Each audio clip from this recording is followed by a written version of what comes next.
de rappeler la nécessité pour nous d'être solidaires pour ceux de nôtres qui sont en situation difficile.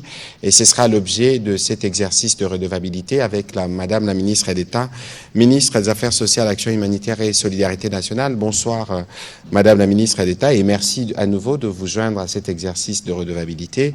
Ce soir, nous voulons plutôt parler de cette campagne qui sera lancée dans quelques jours par le président de la République lui-même, qui va dans l'objectif de réveiller les Congolais pour que nous puissions, au-delà de ce que le gouvernement entreprend à travers votre ministère, pour que les Congolais puissent eux aussi voir comment ils peuvent contribuer pour soulager la souffrance de certains d'entre nous. Qu'est-ce que vous pouvez nous dire en liminaire, justement, de cette initiative que vous portez?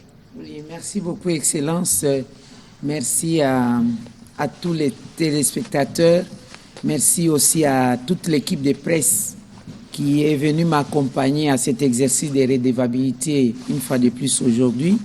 Je confirme effectivement que en date du 25 août, Son Excellence, Monsieur le Président de la République, chef de l'État, Félix-Antoine Tshisekedi, va procéder lui-même en tant que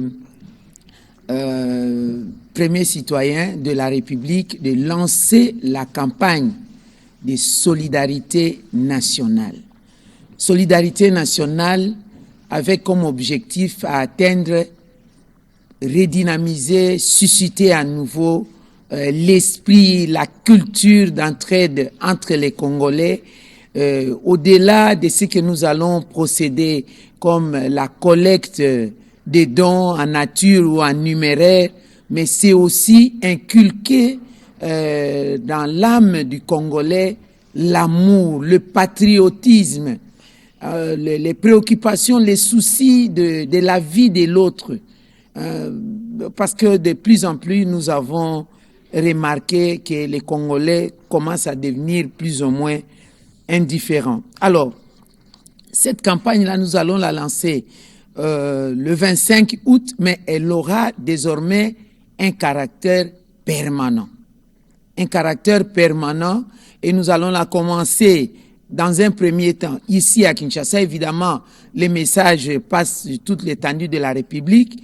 Les fonds récoltés, les dons récoltés vont servir à des catégories vulnérables de la population qui constituent aujourd'hui l'objet de la crise humanitaire qui n'a plus son nom en République démocratique du Congo. Nous avons environ plus de 15 millions de Congolais qui sont dans une situation de vulnérabilité totale. Parmi ces Congolais, 60%, c'est la conséquence de ce que nous appelons les chocs liés au conflit. Parce qu'il suffit qu'un seul coup de feu soit tiré quelque part, il y a des mouvements de population qui s'engagent, et lorsqu'on quitte un point X à un point Y, on tombe déjà dans une certaine vulnérabilité parce que vous n'êtes plus dans votre milieu naturel. Les conditions deviennent très précaires liées à la guerre. Ça fait 3 décennies aujourd'hui que les Congolais, nous sommes en train de vivre cette situation. Le deuxième choc qui constitue environ 25% des populations, parce que 60% c'est à cause des chocs des conflits divers, et conflits d'agression rwandaise par exemple ici, et parfois aussi des conflits intercommunautaires. Alors s'agissant des deuxièmes chocs, c'est les épidémies de toutes sortes. Nous avons connu des cas de Covid, c'est vrai, en termes de pandémie. Aujourd'hui c'est Ebola, c'est vrai, mais il y a des choléra, mpox et tant d'autres, rougeole pour les cas des enfants, et ça constitue 25% des cas des Congolais qui sont dans cette situation-là, et les 15 autres pourcents, c'est des aléas climatiques. Avec le dérèglement du climat aujourd'hui, nous connaissons des pluies diluviennes, nous connaissons des inondations, des éboulements de terre. Quand il y a des pluies diluviennes, il y a des populations qui en pâtissent en termes de perte d'abri, et du coup, ces populations tombent dans la vulnérabilité. Alors, dans cet exercice-là, le gouvernement à ce jour est la seule institution qui prend en charge les crises humanitaires actuellement en République démocratique du Congo, que ce soit au niveau des déplacés internes ou alors des Congolais qui sont allés se réfugier en dehors du pays.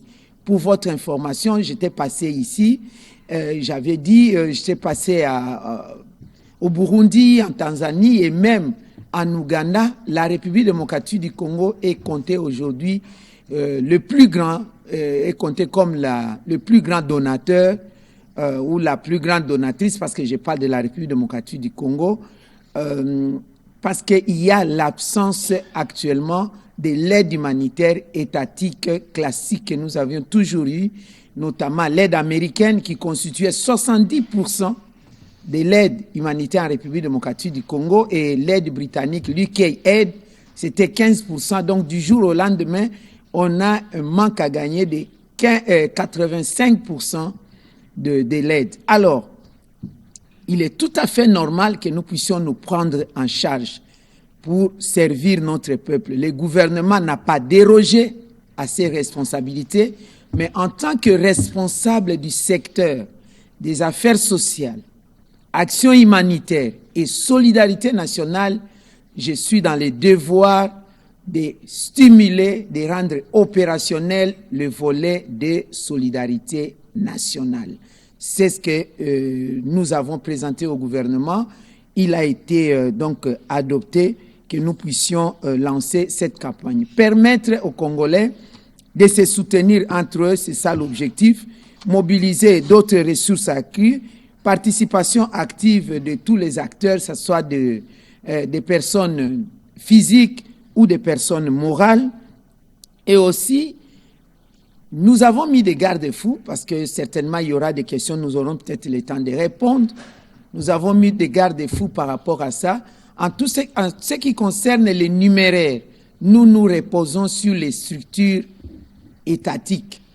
Il y a la Caisse de solidarité nationale qui est sous tutelle du ministère des Affaires sociales, Action humanitaire, mais dans le volet de l'administration de l'action humanitaire et solidarité nationale. Nous avons aussi, du côté Affaires sociales, la direction générale des solidarités nationale et réinsertion qui va s'occuper des collectes de tout ce qui est comme don en nature.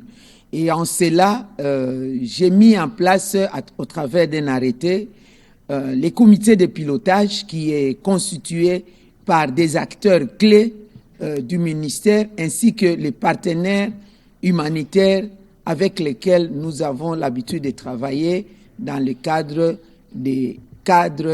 des nationaux de concertation humanitaire qui ont mis certains à notre disposition comme les PAM. Nous avons un grand entrepôt qui va nous servir après la collecte des dons, le mettre en place. Alors le rôle de ces comités de pilotage, ça sera pour donner les orientations, faire les points régulièrement, s'il est cher, pour que nous puissions trouver les priorités, donc classifier les priorités par rapport au dispatching de ces dons suivant les alertes qui sont mises à notre disposition, à notre information. Et je voudrais souligner que ce comité de pilotage va travailler avec un caractère bénévole. Donc, il n'y aura pas des jetons de présence à devoir signer là-dessus.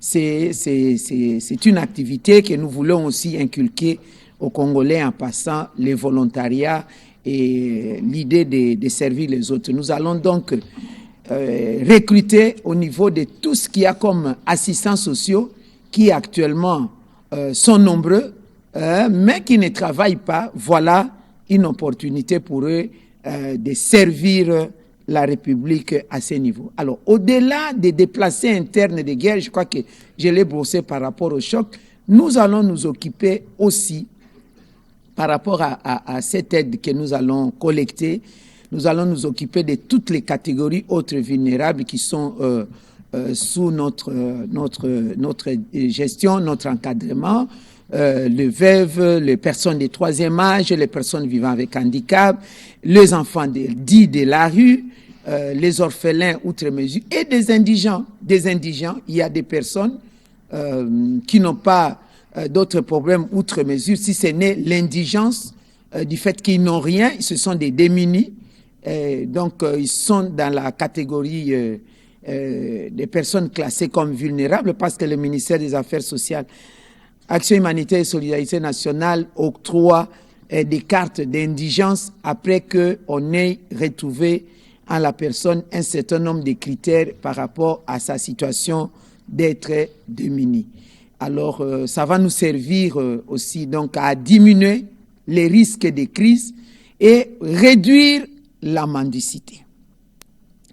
Parce que ça choque quand même les sensibilités. Je sais que les compatriotes que nous sommes, quand nous passons dans la rue, vous voyez un enfant en train de mendier ou une personne avec handicap en train de mendier, essentiellement des aveugles que nous voyons, les malvoyants dans la rue, accompagnés par des enfants.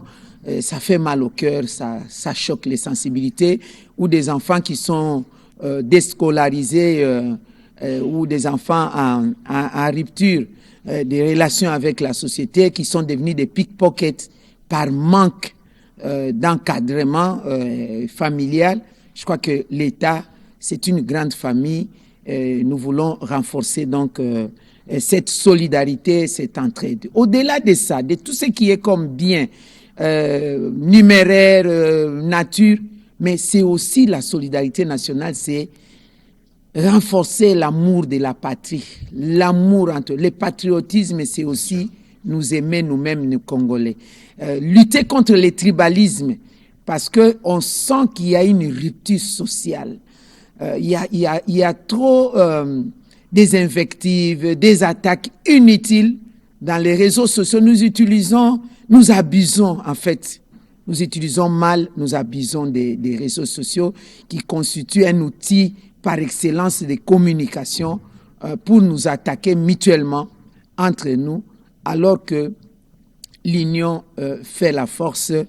Je pourrais peut-être terminer cette partie-là de l'introduction dans les exemples que nous avions eu à vivre. Les gens de mon âge savent que lorsque nous avions grandi dans des cours communes, si une maman vient du marché, rentre du marché dans sa gibecière, elle avait toujours des beignets ou des biscuits à remettre à tous les enfants de la cour commune. Mais aujourd'hui, cette pratique commence à disparaître ou pas disparaît quasiment, où la personne ou la maman qui est censée donner et les personnes ou les enfants qui sont censés recevoir, chaque partie vit dans la méfiance. Je ne donne pas, on risque de dire que j'ai empoisonné l'enfant d'autrui si jamais quelque chose arrivait. Ou les enfants, chaque parent tapote les enfants mais pour dire ne mangez pas, ne prends rien. Avant que l'enfant n'aille à l'école, je te dis, je te répète, si on te donne un beignet, ne prends pas, ne partage pas. Alors, 5 ans, 10 ans après, quel genre de catégorie d'individus que nous allons créer? Le mariage, nous et telle tribu, on ne se marie pas. Nous, on ne s'entend pas. Alors, nous inculquons ça chez les enfants, où le premier contact à l'école, c'est très dangereux. C'est très dangereux. Alors moi, mon rôle, c'est aussi la solidarité nationale dans tout, même pour les partis politiques. J'ai toujours dit, les partis politiques constituent, c'est comme les clubs de football. Vous pouvez avoir toute la diversité, je risque de citer certains clubs, je ne les cite pas, mais si je dis Vita Imana, comme on sait la diversité entre Vita Imana, on va dans Lupopoma, Zembe, Sangabalende, Mukanda, Nika, Malekesa et tout. Ce sont des clubs de football. Mais à un moment donné, il y a les sélectionneurs au niveau national qui va tous nous sélectionner. Nous allons jouer au niveau national, comme nous avons vu l'épopée des léopards ici. Lorsque un joueur d'une équipe adverse marque son but, c'est tout le monde qui va se réjouir. Les partis politiques, c'est ça. Nous avons des compétitions au niveau provincial et après on nous sélectionne, nous devenons des députés provinciaux ou des membres du gouvernement provincial. Il y a aussi des sélections au niveau national. Nous créons notre léopard à l'Assemblée nationale, au Sénat, au gouvernement. Les partis politiques ne peuvent pas constituer une adversité jusqu'au point de devenir des ennemis. Et vous créez des partis politiques tribaux. La loi l'interdit. Hein? Ça renforce des clivages géopolitiques, etc. Non. Donc voilà mon rôle, solidarité nationale dans toutes ses facettes, l'amour du pays, dans les 4 points cardinaux de la République démocratique du Congo. Évidemment. Voilà, changement des paradigmes. C'est aussi le travail que nous faisons, je pense ici à la télévision nationale, à travers le programme congolais Téléma, où les Congolais de partout dans le monde se réunissent autour de cette cause de la guerre d'agression, mais aussi autour de ces valeurs de solidarité qui nous caractérisent, bien au-delà de ce qu'on peut recevoir comme éducation, mais il est toujours important de tenir compte des autres en situation de vulnérabilité ou de fragilité. C'est aussi cela qui fait l'âme de ce que nous sommes. C'est aussi cela que le président de la République veut aussi réveiller en chaque Congolais. Autant on a réveillé l'esprit du patriotisme, autant l'esprit du partage et de la solidarité doit rester permanent entre Congolais. On va commencer la série des questions avec Madame Joséphine Mawete, qui sera suivie de Monsieur Patrick Lacoué.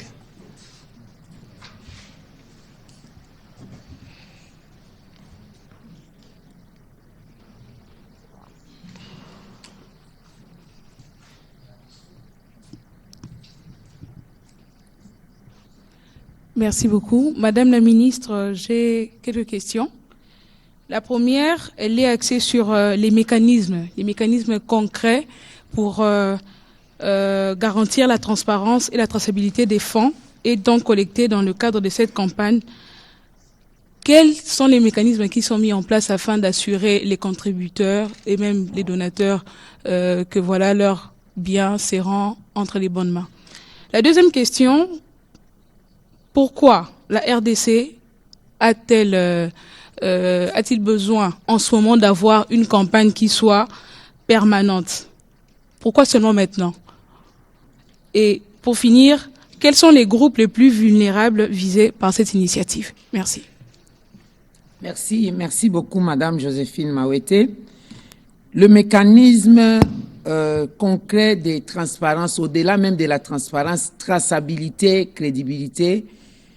Premièrement, je me repose sur les institutions qui existent, la Caisse de solidarité nationale. C'est ça le rôle de la Caisse, mobiliser les fonds, mettre à la disposition du ministère des Affaires sociales et Action humanitaire pour soutenir justement des cas de personnes vulnérables. La Caisse existe. Donc, tout ce qui est numéraire, nous avons placé des mécanismes, que ce soit dans les systèmes de mobile money, de virements bancaires, etc. Ça réceptionne, ça passe au niveau de la Caisse pour qu'il y ait cette traçabilité. L'IGF peut passer dessus, c'est clair. Et nous avons même un système actif dans un programme où chacun peut ouvrir son compte. Vous avez un compte, vous avez votre mot de passe, vous entrez dans ces comptes, vous les logez, vous pouvez visualiser. Et on sait, à chaque fois qu'on entre dans les sites, on sait voir l'évolution des mobilisations de ces ressources. Vous savez voir aussi, votre nom va être aussi marqué. Vous savez que XY personne aura donné ça. Deuxième mécanisme, deuxième verrou. Ça, c'est un seul mécanisme, mais avec des verrous pour renforcer la sécurité. Je vous ai parlé de la direction des solidarités nationales, qui va avoir la collecte de ces fonds, où j'ai pris un arrêté sur le centre de collecte des fonds. Il y a cette direction qui existe, avec des divisions appropriées et des bureaux appropriés. C'est en fait leur rôle, suivant l'ordonnance même des compétences, des attributions de cette direction, mais ils n'ont jamais été actifs parce que ces volets-là n'ont jamais été boostés. C'est ce que nous sommes en train de faire actuellement, avec tout ce qu'il y a comme papier, des documents, des bons, d'enregistrement, d'encaissement et les bons de sortie lorsque nous allons devoir les dispatcher. Alors, un autre verrou, c'est les comités de pilotage. Les comités de pilotage, la coordination, c'est à mon niveau. et puis tous les acteurs clés qui entrent, que ce soit dans l'administration des affaires sociales et l'administration de l'action humanitaire, sont dans ces comités de pilotage, y compris les partenaires internationaux, je le répète encore, je l'ai dit, notamment c'est OCHA dans les secrétariats techniques et aussi le PAM qui va être dans ces, au niveau de ces comités qui va s'occuper de l'orientation, de faire les points, de décider sur les priorités suivant les alertes et les urgences de la réponse humanitaire qu'il se doit. Évidemment, comme je me repose sur ces institutions étatiques, j'ai le devoir de redevabilité auprès de la hiérarchie, auprès, par exemple, des parlementaires, n'est-ce pas, ou par principe de redevabilité, par devoir de redevabilité, je vais devoir présenter cela. Voilà ce que je peux vous dire. Alors, pourquoi seulement maintenant? Parce que c'est maintenant. Chaque chose a son temps. Chaque chose a son temps. On ne l'avait pas fait avant, mais je vais vous dire que mes prédécesseurs l'ont fait. Le ministre Mutinga, je crois qu'il a travaillé avec vous cette campagne. La différence, ce que moi j'ai donné un plus, c'est les caractères permanents, au lieu que ça soit seulement sporadique et puis ça s'arrête là. Je vais vous dire qu'il y a des gens qui m'ont contacté, des personnes morales, des personnes physiques, évidemment morales à travers leur direction, les entreprises, etc., qui m'ont dit on souhaiterait bien donner, je prends les cas, quand je dis zakat, vous allez comprendre de ce qu'il s'agit. Notre zakat fitri, on va donner à qui? On fait comment? Alors, il était grand temps que le gouvernement puisse canaliser, structurer, mettre en place un système permanent qui permet à ce que nous puissions répondre à toutes ces préoccupations. Parce qu'il y a beaucoup qui veulent faire de l'aumône. Beaucoup, beaucoup. Mais leur problème, c'est de se rassurer, est-ce que ça va arriver à destination? Et pour arriver à destination, le ministère des Affaires sociales, Action humanitaire et solidarité nationale, nous travaillons avec des organisations crédibles aussi, que ce soit des organisations internationales ou nationales, locales, qui nous font remonter d'ailleurs des alertes. Nous avons des divisions au niveau provincial, nous avons des chefs d'antenne au niveau des territoires.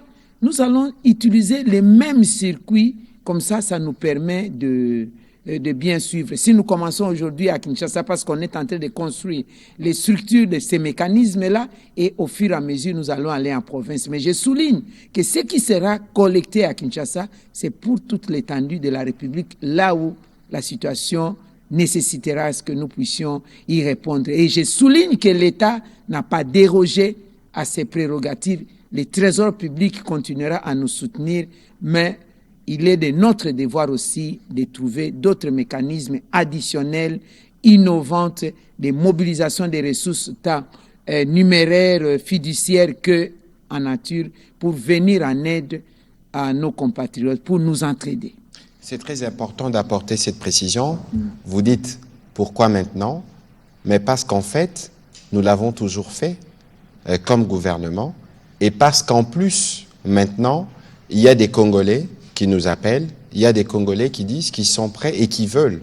Ici, c'est un cadre qui existait parce que les comptes qui va être utilisé, ce ne sont pas des comptes créés pour ce besoin, c'est des comptes qui existent depuis plusieurs semaines. Mais là, on veut rendre permanent cet exercice, de sorte que ceux qui sont souvent émus par les images, lorsque nous voyons nous tous les images de ces camps des déplacés, peut-être que la Mineta fera le tour de toute la centaine de camps des déplacés qu'on a répertoriés à travers la République. Lorsque vous êtes touché par une catastrophe naturelle, souvent, c'est des situations imprévues qui requièrent une réponse urgente. Et donc, de ces points de vue aussi, les cadres qui sera mis en place cette fois-ci de manière permanente, c'est ça qui fait la différence de ce qui existait précédemment, c'est que de manière régulière, nous serons en mesure, à travers les canaux habituels, de rappeler la nécessité pour les Congolais, évidemment, qui peuvent venir en aide à d'autres Congolais dans les besoins, de le faire. On va prendre les questions de M. Lacoué.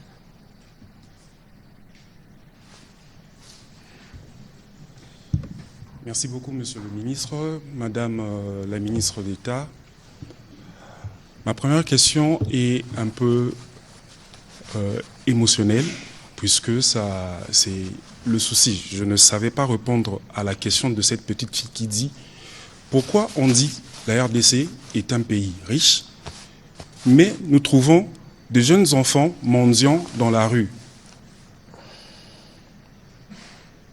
Et je compléterai sa question en disant « Le train de vie de ceux qui gèrent le pays donne l'impression de cette opulence-là qui pousse à ce que on se pose la question combien ils gagnent, tout ça. » Et pour cette campagne que vous lancez, est-ce qu'on peut avoir la répartition géographique de aides qui seront données à ces nécessiteux?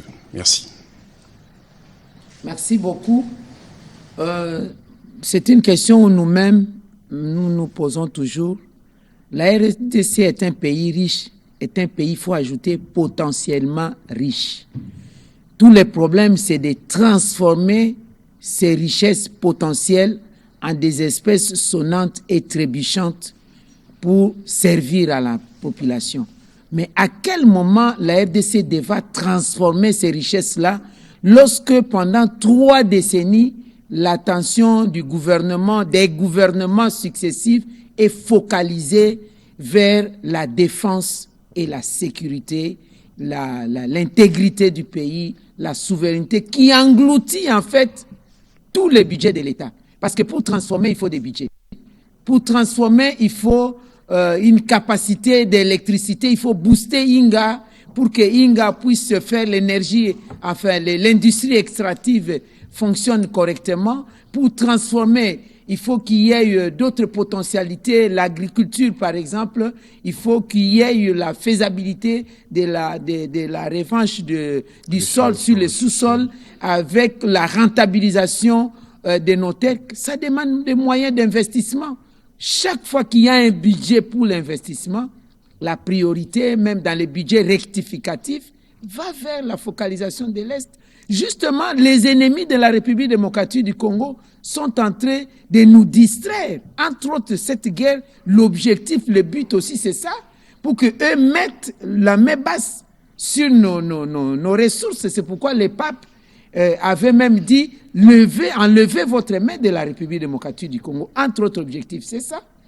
Alors, c'est pourquoi nous devons nous serrer, nous devons avoir cette solidarité-là dans tous les domaines, dans tous les secteurs, de ne pas nous diviser pour qu'ensemble nous puissions booster l'ennemi dehors, aller dans la pacification, parce que dans l'atmosphère trouble, on ne peut pas gérer, on ne peut pas produire les richesses. Nous sommes en train d'organiser ces briefings ici parce qu'il y a la paix. Hein. Il suffit qu'un coup de feu arrive ici, on ne fait plus rien. Après, on ne saura même plus communiquer. C'est ça ce que je peux répondre maintenant. Je ne vais pas revenir ici sur les efforts parce que la RTNC, à travers le porte-parole du gouvernement, tous les jours, régulièrement, il y a des émissions pour expliquer comment est-ce que du premier citoyen, le chef de l'État, le gouvernement dans son ensemble et la plupart des Congolais, nous sommes en train de nous battre justement pour trouver cette solution-là de transformation de nos ressources naturelles, le potentiel que nous avons en des richesses pour les redistribuer à tous les Congolais. Alors l'opulence par rapport à ceux qui gouvernent, ça dépend de la manière dont vous voyez cette perception. Si un véhicule de l'État constitue un élément de l'opulence, moi je peux dire que c'est un moyen de locomotion. Si l'habitat, la résidence des membres du gouvernement constitue les moyens de l'opulence, moi je peux dire qu'il y a des gens qui ont des résidences pareilles sans avoir même été au gouvernement. Il y en a qui ont plus que les membres du gouvernement. Alors, ce sont comment les jauges là est relatif. Ça dépend de la manière dont on peut les jauger. Et ils sont à combien? On peut les comptabiliser. Du bout des doigts, on connaît le nombre de membres du gouvernement, on connaît le nombre de membres de parlement ou des gouvernements provinciaux, mais à mettre ces chiffres par rapport à la grande majorité de la population, c'est complètement dilué. Et même si on prenait toutes ces richesses pour les redistribuer aux Congolais, ça ne fera rien. Mais plutôt, il faut nous mettre au travail, il faut faire en sorte qu'il y ait un cadre approprié, pacifié, pour que le gouvernement puisse travailler correctement et que chaque Congolais puisse se retrouver. Entre autres, c'est ce que nous sommes en train de faire, chacun dans son domaine, chacun dans son secteur. Si on parle des enfants, je me bats dans le cadre de l'éducation. Par exemple, moi je suis dans l'alphabétisation et l'éducation non formelle. Je suis consciente qu'il y a 23 millions de Congolais qui ne savent ni lire ni écrire, parmi lesquels il y a des enfants. Qu'est-ce que nous devons faire? Nous devons renforcer la réhabilitation des centres de formation, les centres de rattrapage scolaire. Et c'est ce que nous sommes en train de faire. On met en place des structures, des programmes pour réduire le nombre des analphabètes. Parce qu'une personne qui ne sait ni lire ni écrire, entre guillemets, permettez-moi l'expression, c'est un abruti, ne saura rien faire. Même s'il le fait, ça ne sera pas du consistant. C'est ce que j'ai fait à mon niveau. De toute façon, il est un point qu'il faut mentionner ici pour être précis. Comme la Mineta l'expliquait, nous sommes dans une situation de guerre qui dure 30 ans pour des objectifs précis. Mais bien au-delà d'ailleurs de ressources que cela nécessite, nous avons de l'espace et la ministre d'État qui est régulièrement en déplacement intervient sur financement du gouvernement pour appuyer nos compatriotes qui sont dans des situations difficiles.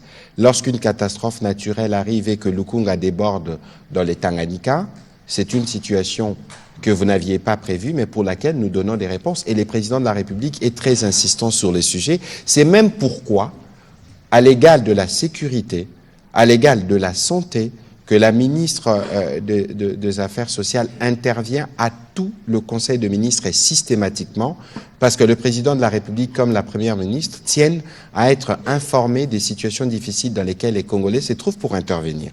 Alors, on va peut-être pas revenir sur des problèmes qui ont pendant longtemps pas trouvé des solutions, mais observez avec nous que nous avons un programme de gratuité qui fonctionne, au-delà des difficultés qu'il y avait. Observez avec moi que le président de la République, il y a quelques mois, a présidé la table ronde sur la création de l'emploi. Observez avec nous que autant le ministre des Affaires de la formation professionnelle est élevé au rang de ministre d'État, autant la question des affaires sociales est élevée à ces niveaux. Ce n'est pas simplement à titre protocolaire, c'est au titre de l'importance que nous accordons. Évidemment, ça nécessite du temps, de l'investissement, parce qu'il ne faut pas oublier que les solutions que nous trouvons et que nous apportons, on ne l'apporte pas pour 5 000, 10 000 personnes. On apporte des solutions pour 100 millions, 50 millions. Les chiffres sont pharaoniques à l'image du pays et nous pensons notre action en fonction justement de la grandeur du pays que nous avons. Évidemment, on ne peut pas avoir la prétention de tout régler dans les années que nous avons. J'étais ce matin dans une discussion avec des étudiants et il y en a un qui a rappelé que vous dites souvent, Monsieur le Ministre, on peut tout vous reprocher, mais on ne peut pas vous reprocher de manquer la volonté d'échanger. Et il est évident que les narratifs changent et que les actions du gouvernement sont de plus en plus ressenties et ils seront davantage ressenties lorsque la guerre se terminera parce que nous sommes engagés dans cette perspective derrière le président de la République. Voilà, merci, on va prendre les questions. Vous n'avez peut-être pas poursuivi les citoyens qui est démuni, non seulement la gratuité de l'éducation, il y a la gratuité de la maternité pour qu'il y ait l'accès de tout le monde à la santé. Aujourd'hui, nous sommes dans la couverture santé universelle, nous sommes en train d'avancer pour que tous les Congolais aient accès aux soins de santé et tout ce qu'il y a, comme vous l'avez cité, de l'entrepreneuriat de jeunes pour que la nouvelle classe des jeunes soit des jeunes capables de se prendre en charge, et justement pour éviter ces cas flagrant des dichotomies entre les potentiels que nous avons et les conditions de vie des Congolais. Voilà, on va prendre les questions de Madame Chouchou Kao.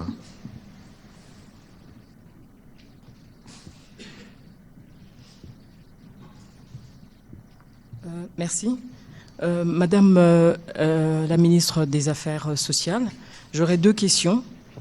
La première, durant cette campagne qui va débuter, quelles seront les priorités d'intervention en termes d'abri, d'alimentation, de santé, de l'éducation ou de protection sociale?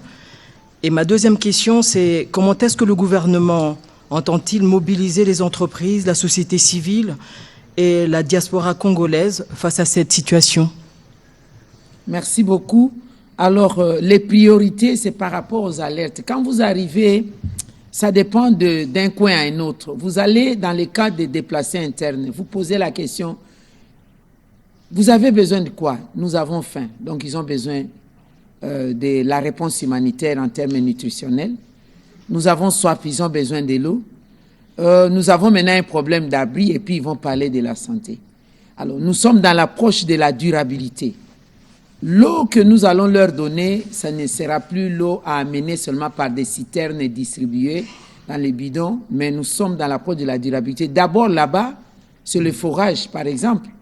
Mais aussi, nous avons mis en place un plan de retour volontaire et progressif des déplacés dans leur milieu d'origine.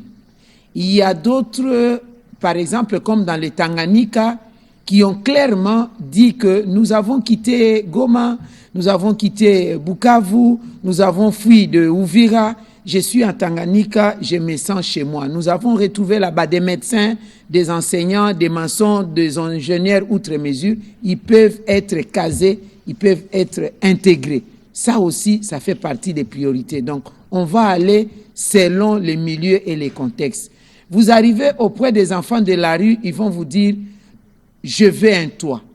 Donc, nous mettons en place les systèmes, on répond, leur réponse, c'est les amener dans des centres où on va les encadrer, où on va leur donner la possibilité de rattrapage scolaire, on va leur donner la possibilité d'apprentissage d'un métier pour qu'après, demain après-demain, ils deviennent des citoyens qui peuvent se prendre en charge eux-mêmes. Alors, comment nous allons mobiliser la société civile, la diaspora, les entreprises, à travers vous, madame, à travers les médias? Vous êtes nos alliés les plus privilégiés, parce que ce que j'ai dit, c'est grâce à vous que je vais toucher toutes ces personnes. Donc nous allons utiliser cela et nous avons déjà pris des contacts.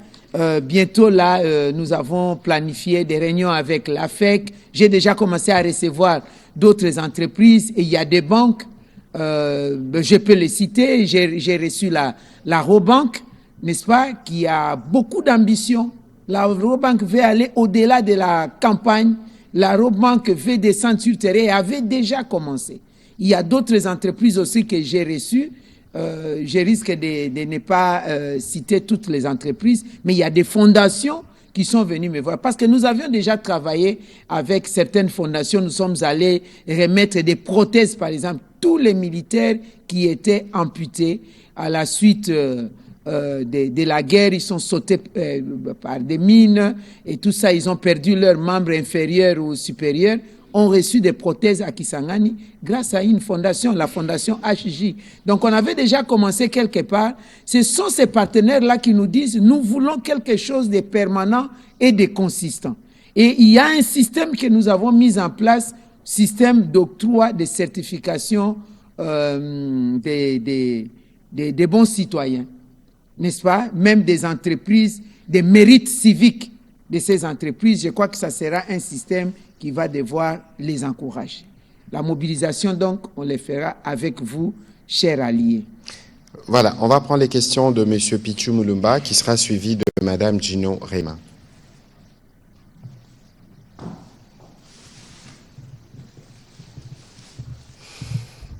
Merci.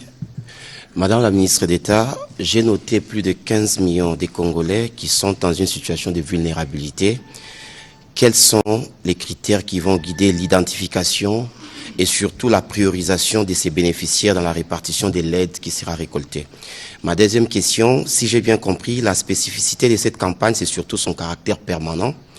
Avez-vous défini des indicateurs précis qui vont permettre d'évaluer périodiquement l'impact réel de la campagne sur l'amélioration des conditions de vie des déplacés, des victimes des catastrophes et des autres groupes vulnérables? Tout à fait. Merci beaucoup. Alors, les 15 millions de Congolais dont j'ai parlé, je vous ai dit, j'ai lancé ces documents le 1er décembre 2025. Je l'ai rendu public après des vérification. On a travaillé avec tous les partenaires qui sont sur terrain, que ce soit au niveau international ou national, et aussi nos structures, la division des affaires sociales, les divisions des affaires sociales et les divisions de l'action humanitaire, ainsi que les superviseurs qui sont dans les 145 territoires. Alors, ces chiffres constituent désormais juste une référence, parce qu'après, il y a eu d'autres chocs qui se sont augmentés. Les cas de conflit, la prise d'Ouvira a eu des conséquences. Il y a eu aussi la déclaration d'Ebola le 15 mai, a eu aussi des conséquences d'augmentation du nombre de vulnérabilités depuis le 15 mai. Donc, néanmoins, ça demeure des chiffres référentiels. Les critères des sociétés, les gens qui ont fui la guerre, les déplacés de guerre, on n'a pas d'autres critères, d'abord des critères en termes de chocs, ceux qui ont fui la guerre, ceux qui sont victimes des épidémies, ceux qui ont fui les aléas climatiques comme dans le Tanganyika, vous avez jusqu'à présent des sites de déplacés à cause des inondations, les lits de lac Tanganyika qui avait débordé, aussi la rivière Lukuga qui a été citée, et dans d'autres endroits, dans d'autres provinces aussi. Nous avons eu des cas de conflits intercommunautaires, etc. Alors, donc, les critères, c'est leur vulnérabilité sur place. Et en dehors de ces déplacés internes, nous avons les réfugiés, et en dehors d'eux, nous avons des personnes vivant avec handicap qui n'ont pas d'autres moyens de survie, qui sont aussi dans des sites que vous connaissez, que ce soit à Kinshasa ou ailleurs, qui n'ont pas le moyen de se faire soigner, qui n'ont pas le minimum comme les tricycles, des cannes, ou outre mesure, il y en a qui manquent juste un petit appareil pour lui permettre, les malentendants, d'entendre un tout petit peu. Nous avons des cas des enfants de la rue qui pilulent les rues aujourd'hui, vous les voyez, donc il y a des critères de vulnérabilité par rapport aussi à l'indice de développement humain qui permet de leur octroyer la carte d'indigence. Alors, le caractère permanent, vous avez dit, quels sont les indices que nous allons avoir pour savoir qu'il y a eu évolution? C'est d'abord le mécanisme que nous avons mis d'évaluation de ce que nous avons collecté. Tout va commencer par là. Et en termes de résultats, si nous prenons, nous ciblons les déplacés internes, l'ambition est de fermer certains sites ou camps de déplacés internes. Tout à fait. Et cette ambition-là constitue déjà un indicateur par excellence. Donc, c'est un indicateur objectivement vérifiable pour savoir, avant, nous avions 50 000 déplacés internes dans un site comme Kingozi, comme à Nizi, comme à Rwampara, comme à Kisangani, à Saint-Gabriel ou à la rive gauche là-bas. Si un seul camp parvenait à être fermé, c'est qu'il y a eu retour, il y a eu réinsertion. Mais évidemment, ça serait une réinsertion volontaire, on ne va pas obliger, on ne va pas bousculer les gens. Mais nous allons leur montrer les bienfaits qu'il y a, l'intérêt qu'il y a d'aller chez soi, parce que nul n'est mieux que chez soi. Actuellement, à Kisangani, les conflits Mbole-Lengola, il n'y en a plus. Il y a une cohabitation pacifique. Tout à fait. À telle enseigne qu'ils sont à la rive droite, pour certains à la rive gauche, à la paroisse, je crois que Sainte-Thérèse pour les autres. Il y en a qui vont dans leur village, commencent à cultiver, mais tellement les conditions des infrastructures sociales de base n'existent plus, les villages sont en ruine, il n'y a pas de centre de santé, il n'y a pas d'école et tout, ils reviennent, ils vont juste cultiver, ils reviennent. Moralité, il y a possibilité de retourner. Maintenant, c'est nous de les accompagner. Là, c'est le vice-premier ministre en charge de l'Intérieur qui a pris le lead de cette situation. Nous sommes dans les processus de retour volontaire de tous ces déplacés. Ils se retrouvent dans les 3 sites. Donc, nous avons procédé, on est en train de finaliser l'identification de ces personnes. Nous sommes en train d'identifier les lieux de leur retour et l'accompagnement sécuritaire en mettant en place des sous-SIAT pour les sécuriser. Ça sera en fait holistique et multisectoriel, la construction ou la réhabilitation des écoles, et leur donner aussi des kits que nous disons, les kits de réinsertion qui peuvent être constitués d'un peu de tôle, un peu de ciment, des clous, et tout ça pour qu'ils aillent se reconstruire leur maison, et puis les vivres. Et puis du côté agriculture, par exemple, les intrants et les outils agricoles, ça va les aider. Donc ça, si on ferme un site, c'est ça l'indicateur. Si nous voyons la diminution des mendicités dans la rue, c'est aussi un indicateur important. Si nous voyons la diminution des enfants de la rue, c'est un indicateur important. La diminution du nombre des analphabètes, c'est un indicateur. Donc, on va y aller de manière tout à fait systématique à évaluer au fur et à mesure. C'est une ambition qui n'est pas impossible, qui est réalisable. La réhabilitation des centres de promotion sociale et le retour des fonctionnements de ces centres ou des orphelinats, ça constitue aussi des indicateurs. Voilà, merci. On va prendre les questions de Madame Gino Rehema.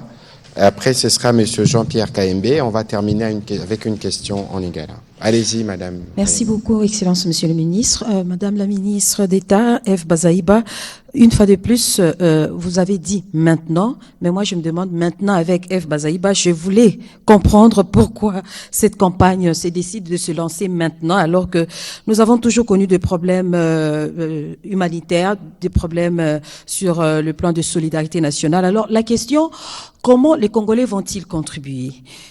Vous avez parlé des canaux, mais c'est tous les canaux qui seront pris en compte, ou bien il y aura des numéros par lesquels les gens vont envoyer leur contribution, et est-ce que ces numéros seront suivis des centres, par exemple, je dirais d'appel ou de traitement, ou je sais pas, comme les services clients les font avec les opérateurs des télécommunications. Une deuxième question, vous avez parlé des indicateurs, c'est très important pour savoir que il y a de l'impact réel. Alors comment vous allez procéder pour pouvoir savoir effectivement qu'il y a, c'est vrai, on va voir qu'il y aura diminution de ceux-là qui sont en train de mendier, mais comment vous allez évaluer ça, je vais dire, en termes techniques? Merci beaucoup. Madame la ministre d'État, permettez qu'on prenne aussi les questions de M. Kayembe, de M. Fabrice, comme ça nous répondrons en une vague pour aussi tenir compte du temps.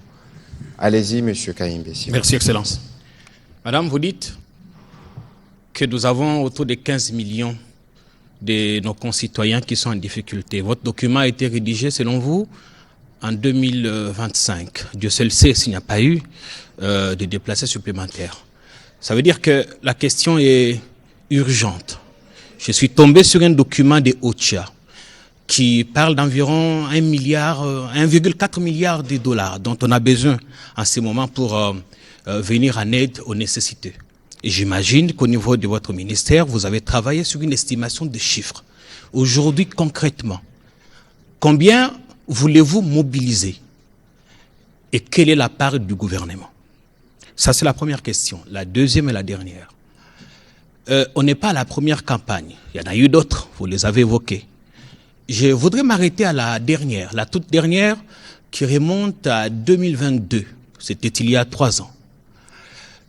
On a vu quelques activités, ici ou ailleurs, mais jamais un rapport final qui nous dit combien d'argent avez-vous mobilisé, combien de dons en nature, combien de tonnes, jamais un rapport. Parce que cet exercice est axé sur la redevabilité. Je voudrais bien savoir le bilan de la première, enfin la dernière campagne, avant de parler de l'actuelle.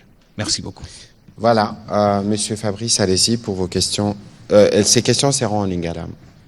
Matondi mingi ntoma Patrick Muyaya Zambi na ile mutuna moko na ministre ya koyangela kamambia bomoto bayi Congo démocratique bali koyeba na bopalanganisi sango oyo sil ko lancer pour na kotelemela topé ko accompagner Genocost pour ete etambola na matoi ya bayi Congo démocratique nyonso mbanu nango pena boko zeranini lokola mbula matare ko Congo démocratique mutuna mibale ezali kaka na musalo ko sala nzokande ba to oyo pe baselaki déplacement na conflit interne oyo ezalaki entre teke yaka baselaki bongo ko déplacer na kati ya bamboka na bango boni mbulamatari boko sala ndenge nini pona kozongisa bango zamina bituka o bazalaki mwa kimia si ezongi na mosala oyo ntoma Eliezer akosala na mwana mboka Patrick Muyaya lelo bayi Congo yenge bene penda ba mama batambolaki pona kotelemisa mongongo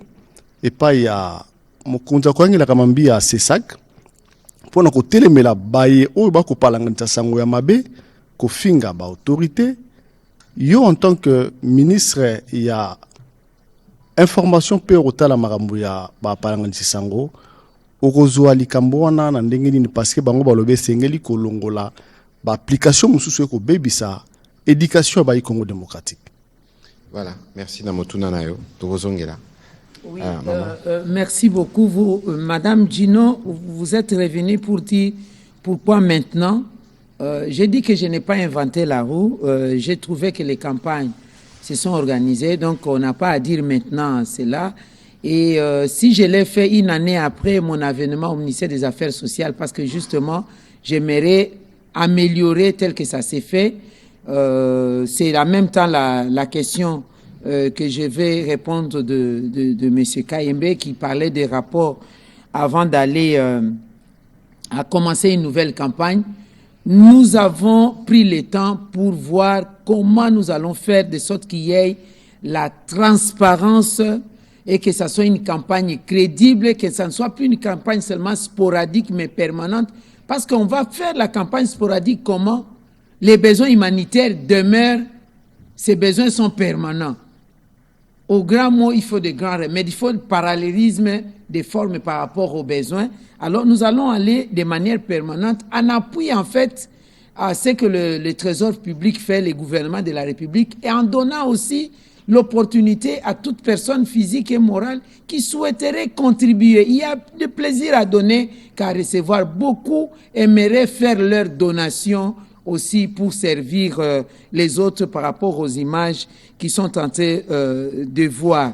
Alors, comment nous allons les faire? Et vous êtes revenu encore sur des indicateurs. Alors, nous allons les faire à travers les structures existantes. Nous avons des assistants sociaux, nous avons des experts en matière sociale, nous avons des experts en matière de gestion des catastrophes et tout ce qu'il y a comme question humanitaire. C'est de la science, c'est vraiment une technicité. Les indicateurs, je vous ai donné des exemples concrets. Si nous prenons les cas des conflits Lengo-Lambole, il n'y a plus de conflits. Il y a des cohabitations pacifiques maintenant. Tout est revenu en ordre après la conférence de paix qu'on a eue, après tout ce qu'il y a eu comme... Le passage du président de la République lui-même, le passage du président de la République, le conseil des ministres là-bas. Exactement.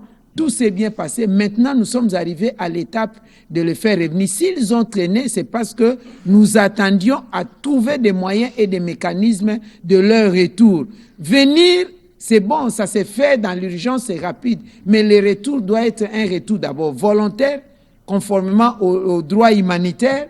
Les droits humanitaires internationaux recommandent à ce que le retour dans ces cas d'espèce soit absolument volontaire. On ne veut pas obliger quelqu'un, et aussi sécurisant. Le retour doit être aussi sécurisant. Alors, l'indicateur, par exemple, de faire disparaître un site comme, fermer un site comme la paroisse Saint-Gabriel, c'est simple. Lorsque nous allons terminer l'identification de tous les volontaires, lorsque nous allons les sensibiliser pour dire nul n'est mieux que chez soi, on préfère là-bas chez vous, il y a le forage, il y a un marché, on vous construit un centre de santé, on donne la possibilité d'emploi à la population. Je pense qu'il y aura un choix à faire entre être sous des bâches, où les intempéries, vous êtes à la merci des intempéries, et de rentrer chez vous, vous avez un toit décent où vous allez protéger votre population. Par rapport aux enfants de la rue, j'ai dit la diminution du nombre des enfants de la rue, nous allons le faire par rapport à des statistiques. Il y aura des experts qui seront déployés sur le terrain. Ils vont prendre les données que nous avons des nombres des enfants de la rue qu'on va voir dans un site donné. Et lorsque nous allons les prendre, nous allons les réinsérer, nous allons les accompagner dans le rattrapage scolaire et l'apprentissage des métiers. Ça sera déjà un indicateur. Une année, 2 ans, 3 ans après qu'on ait terminé le rattrapage scolaire, nous allons publier ces rapports. Madame la ministre Alors, d'État, financièrement, oui, vous allez continuer, mais il y a quand même une question de M. Eric Izami qui m'a fait parvenir.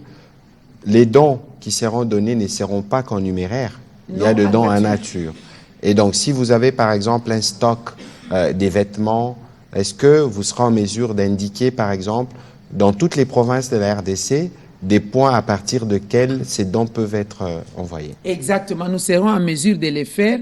Nous avons les centres de collecte. J'ai pris un arrêté pour les centres de collecte.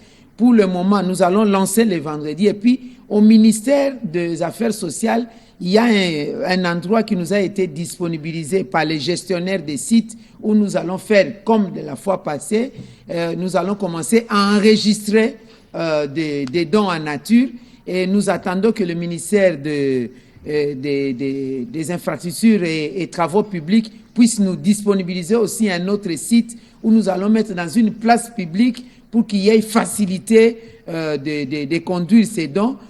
Si vous voyez dans l'arrêté que j'avais pris, nous avons aussi besoin des bénévoles qui viendront dans leur technicité. Il y a des habits qui nécessiteront, par exemple, l'ajustage. Nous aurons besoin de machines à coudre. On aura besoin de couturiers qui vont les arranger. Et puis, nous allons les disponibiliser avec un triage pour mettre les habits pour les hommes, pour les femmes, pour les enfants, et suivant les catégories, de sorte que nous puissions les emballer correctement et à devoir les envoyer là où les besoins, donc là où il y aura, on va requérir les besoins. Alors, par rapport au financement, vous avez parlé des données chiffrées de OCHA, 1,4 milliard. Je vous dis, c'est OCHA, oui, parce que nous travaillons en partenariat, c'est le gouvernement de la République. C'est le document qui est là, je vais devoir vous donner, je ne sais pas si mes équipes avaient amené ça en grand nombre et que nous avions dispatché, c'est 1,4 milliard. Je vous dis qu'à ce stade, ça demeure des indicateurs parce qu'après, la situation avait malheureusement été changée, les chiffres ont changé en augmentant négativement pour nous parce que là, ça augmente encore la vulnérabilité. Donc, nous planchons sur la mobilisation des ressources à ce niveau-là. Qu'est-ce que le gouvernement va donner? Je ne sais pas vous le dire maintenant, mais vous avez vu, lorsqu'il y a eu l'urgence d'Ebola, on sait déjà que l'aide humanitaire internationale n'est plus au rendez-vous. Le gouvernement a, malgré des problèmes, a dû mettre à la disposition 50 millions. Et c'est ce qui a fait que, concrètement, ce n'était pas des annonces, c'était vraiment du concret. Et nous avons vu maintenant l'élan des partenaires, mais je souligne que ces partenaires-là ne donnent pas au gouvernement. Les partenaires donnent à des organisations internationales qui travaillent sur le terrain. Tout ce que nous sommes occupés et employés à le faire, c'est qu'il y ait une coordination au niveau de la riposte Ebola pour clarifier le gouvernement. Ce que le gouvernement fait est clair. Nous nous occupons de XY choses, notamment le paiement des salaires, des primes, de tous les médecins avec S qui travaillent en Ituri, que ce soit ceux qui travaillent en privé ou qui sont dans des institutions publiques. Ça, c'est à charge du gouvernement de la République. Le gouvernement de la République a mis en place les laboratoires parce qu'on ne peut pas à tout moment envoyer des échantillons à l'INRB. Il faut qu'il y ait des laboratoires. Il y a à peu près 6 laboratoires qui sont fonctionnels maintenant à Ituri et 2 laboratoires fonctionnels maintenant à Kisangani et on est en train de continuer. Le gouvernement a mis des moyens pour que, à côté de chaque site de déplacés, il y ait ne fût-ce qu'un poste de santé, de transit pour donner gratuitement des soins médicaux et en même temps c'est le dépistage lorsqu'il y a un cas qui peut y avoir des soupçons de XY maladie, Ebola ou pas, on l'oriente vers des structures appropriées. Donc, c'est ce que les partenaires donnent, mais ça ne passe pas par le gouvernement de la République. Même ce que nous avions mobilisé, certains fonds ensemble avec OCHA, ça se trouve être logé à OCHA, et OCHA les dispatche comme il entend. Mais ici, le gouvernement de la République va mettre les moyens pour nourrir sa population. Jusqu'à présent, la République démocratique du Congo, le Trésor public congolais est le seul à nourrir les déplacés internes ici en République démocratique du Congo et les réfugiés à l'extérieur du pays. Tant soit peu, en fait, nous venons en assistance humanitaire. On parle de l'assistance, même pour les cas de ceux qui sont victimes de catastrophes naturelles. On ne vient pas en indemnisation parce qu'il y a des structures appropriées pour l'indemnisation. Par exemple, le ministère des Affaires sociales, Action humanitaire et solidarité nationale, c'est l'assistance humanitaire. Par contre, nous avons d'autres structures qui existent et de manière spécifique. Vous prenez par exemple FIVAO, qui s'occupe essentiellement à Kisangani des victimes de la guerre entre le Rwanda et l'Ouganda. Et puis vous avez le FONAREV qui s'occupe des cas de réparation, de l'accès à la justice, l'autonomisation et l'aide humanitaire pour les victimes des violences sexuelles liées au conflit de manière spécifique. Ici, nous parlons des cas de l'aide humanitaire dans son ensemble. Voilà. Effectivement. Et voilà, la question en lingala de M. Fabrice Chambo.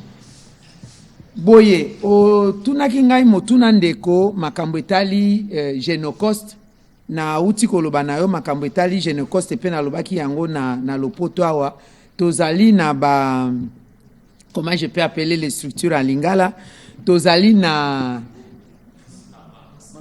Masanga, c'est des associations. Tozali na Masanga oyo penza Masanga te oyo l'État atiaki pona kotala baye bazwi makama sima ya bitumba oyo Rwanda na Uganda babundaki na mandoki makilo na mboka na biso na Kisangani essentiellement. Boana to ba structure ezali wana ezali FIVAO ekotala baye nyonso bazwaki makama baye bakufela bato to baye batikali bibosono kolana na bitumba wana. Et puis tozali na FONAREV oyo FIVAO na ningi naloba ezali na sima ya ministère ya justice. Bongo FONAREV ezali na sima ya ministère ya droits humains wana etali lokola basi oyo bazwamaki na makasi na eleko ya bitumba to baoyo balingi bakende lokola epai ya bazuzi po bakata likambo na bango mosala ya FIVAO ezali koakompanye bango to baoyo bakopesa bango mwa lisungi basi wana babwakaki bango lokola bazwamaki na makasi epesi soni na kati ya mabota batie bango pembeni bakopesa bango mwa makoki muke pona lobiko na bango kasi oyo biso tozali kobeta tangwa ya kosala milulu ya kosenga makoki to misolo ezala mbano lokola bilamba ya kolata biloko ya kolia to sapato to eloko nini tozali kosala pona kosunga bandeko na biso baoyo bakimi bitumba ya solo bazali na bakan ya badeplace oyo tobengi bango badeplace interne po bazali na kati na mboka na biso tozali lelo na bakan kama moko tuku sambo na moto ba 176 sites de déplacés internes. Tozali pe na misolo tozali koluka wana ezali pona kosunga babola. Tozali na kati ya mabota na biso bandeko ba mususu bazali babosono, bandeko na mususu bazali na bana bitike, bazali na makoki ya kosimba bango te. Soki mwana bitike wana asimba mi malamu na libota te abimi na balabala. Ba mususu tomonaka mwasi na mobali bakabwani mobali alingi abali mwasi mususu to mwasi abali mobali mususu mwana wana to bana wana balingi bango te bana bakomi miterengano na babalabala batu bayebi kotanga na kokoma te makambo ebele toza nango ya pasi nde tozali kosenga misolo wana po tosunga bandeko ezali soni pe mawa tomonaka bandeko na biso bakokende kosengaka na babalabala boye leta azosunga kasi biso moko pe oyo zali na mwa eloko to yekola kokabola to yekola kokaba to yekola komilinga tozala na bomoko na makambo. Voilà, maman Eve, merci beaucoup na motuna otuni na yebi ke yo zongela mingi makambu ya mobondo tokozongela na ministre délégué o akopé sa ba détail po tokomi na sima ngonga à 20h journal de kobanda kala mingi te.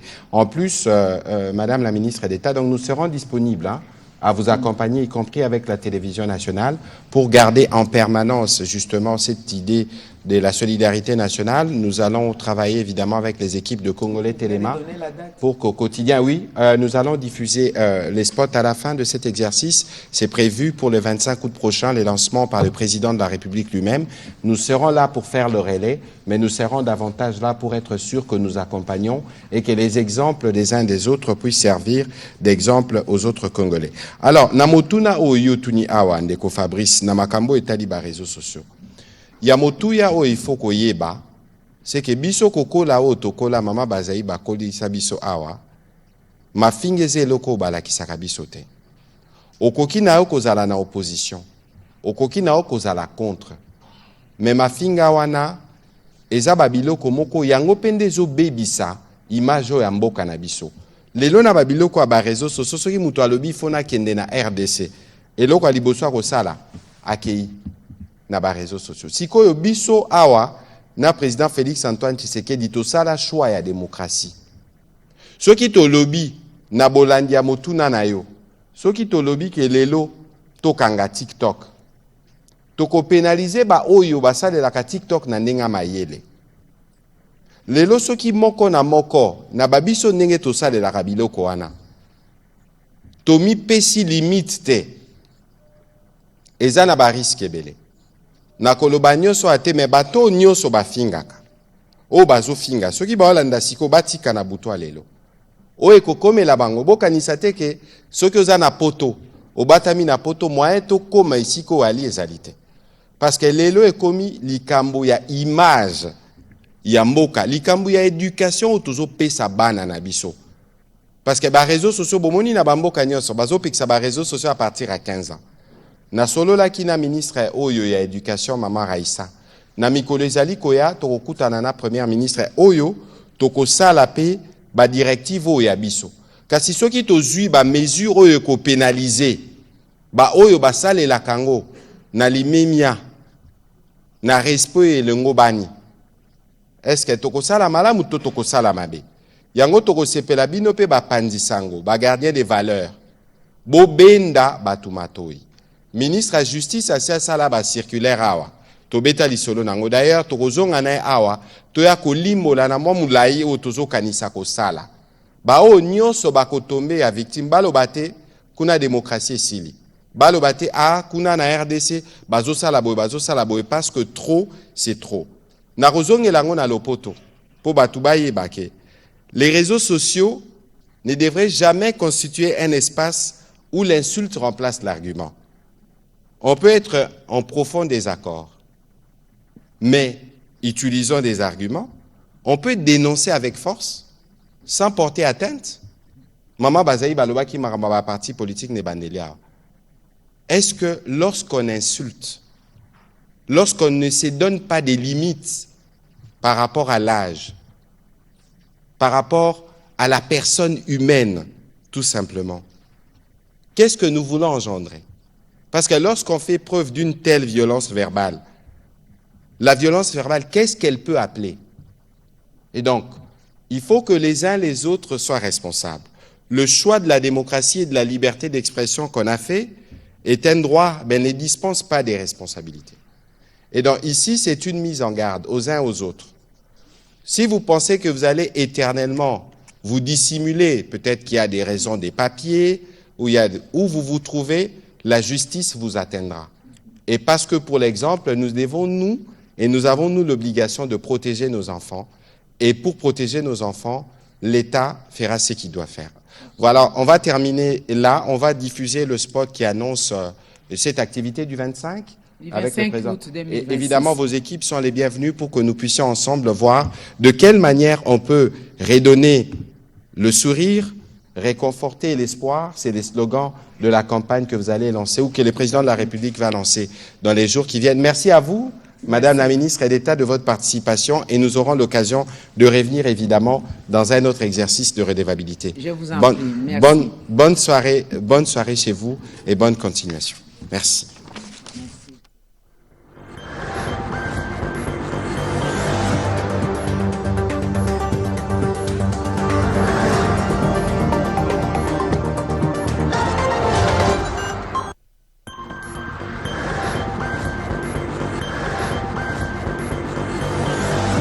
Depuis le début de cette année, les violences se sont intensifiées avec une brutalité. Au centre de la vie. La radio-télévision nationale congolaise reste le vecteur de l'unité nationale. Les informations sur l'actualité de la République démocratique du Congo, d'Afrique et du monde. La culture, le sport, mais aussi les grands événements en direct sur la radio-télévision nationale congolaise. Les infos de dernière minute sur toute l'étendue du territoire national et partout ailleurs sur tous vos écrans.